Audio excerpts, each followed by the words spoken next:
Hi, and welcome back to Football Made Simple. We're here with an in-depth tactical review of the Champions League quarter-final match between Manchester United and Barcelona. Ole Gunnar Solskjaer's biggest test as manager was a highly tactical battle, but before we get into all that fun stuff, I'd appreciate it if you like, subscribe, and share the video as we're trying to grow the channel. If you enjoyed this, may as well take a look at the analysis of Spurs vs Man City as well. Anyway, let's get into it. Old Trafford hosted a clash of the European giants, and this was one of Solskjaer's biggest tests as manager. Due to their superior squad as well as comparatively more experienced manager, Barcelona came into the match as favourites. United showed great character and resilience but came away with a 1-0 home defeat courtesy of a Luke Shaw own goal, which was created by one of the patterns of play Barcelona repeated throughout the match. Manchester United lined up in an interesting system with three centre-backs consisting of Young at right wing-back, Lindelof and Smalling central, and Luke Shaw tucking into a left centre-back role, and the right-footed Dalot at left wing-back.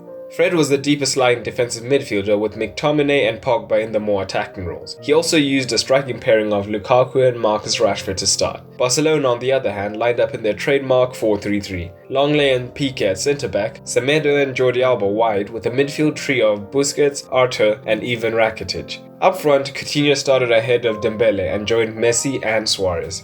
Now, let's take a look at the game's tactics, focusing on the four main areas of tactical periodization. Firstly, defensive organization, then defensive transition, and offensive organization. Now let's look at the dynamics between United's defensive organization and Barcelona's offensive organization. In the build-up, Barcelona used a familiar system.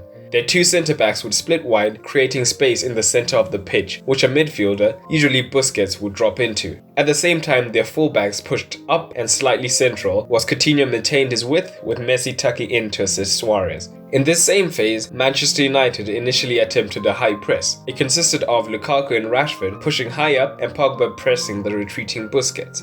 Fred and Pogba would pick up the other midfielders. However, because of the positioning of the Barcelona fullbacks, Young and Dalot were drawn deep into the Barcelona half. Barcelona were not afraid to play it long to Suarez, who did a great job of winning the ball and laying it off to the left where Coutinho was free. However, if Barca opted to go short, McTominay and Fred were aggressive in the press. To counter this, Messi moved to his central position and one of Barcelona's midfielders would move higher up the pitch, which occupied Man United's midfield. This allowed the remaining free Barcelona midfielder to move into a pocket of space out wide and continue the build-up play out there. United were very organised in defence, however, and on the defensive transition, they would drop back relatively quickly to form a compact bank of 5 and 3. However, Barcelona used both of their wing players to exploit the United fullbacks. They achieved this by having their wingers tuck into midfield. This would create a midfield numerical superiority, which allowed them to dominate possession, and also forced United midfielders to engage with them.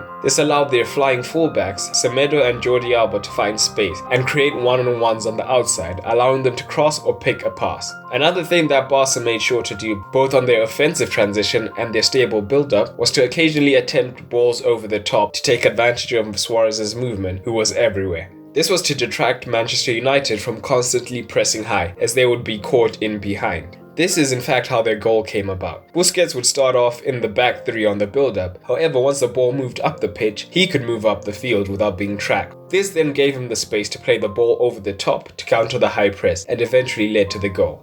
Now, how did Manchester United aim to have their way offensively in this match? Let's see how their offensive organisation interacted with Barca's defence. Barca used a high press of their own and United were willing to use their greatest attacking weapon, pace. Their strikers would pull into the channels vacated by the Barcelona fullbacks and receive long passes, attempting to isolate them one-on-one with the centre-backs. When defending this, Barcelona knew they wouldn't have the pace to keep up and were willing to concede a free kick a reasonable distance away from goal, as shown by how high they conceded free kicks. When United did opt to use build-up play, early in the match, their two centre mids, Pogba and McTominay, were pushed higher up the pitch, as shown by how high their heat maps are. This meant that playing out from the back was dependent on their wide centre-backs, Lindelof and Shaw, who would step into midfield and try to find the forwards. This is shown by how high their touch maps are. The hope here was for the United midfielders to draw the Barcelona's centre-backs with their runs, which would free up their forwards to utilise the channels on the half spaces. However,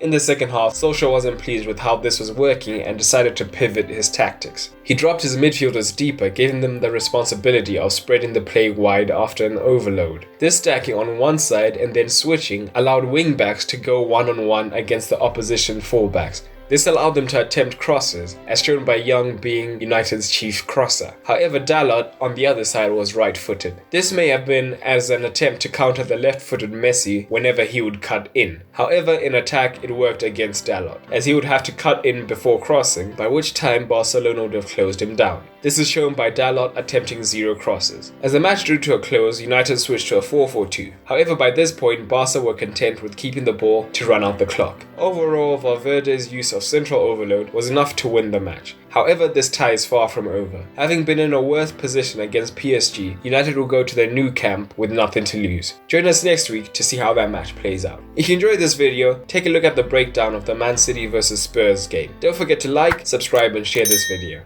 And remember, keep it simple.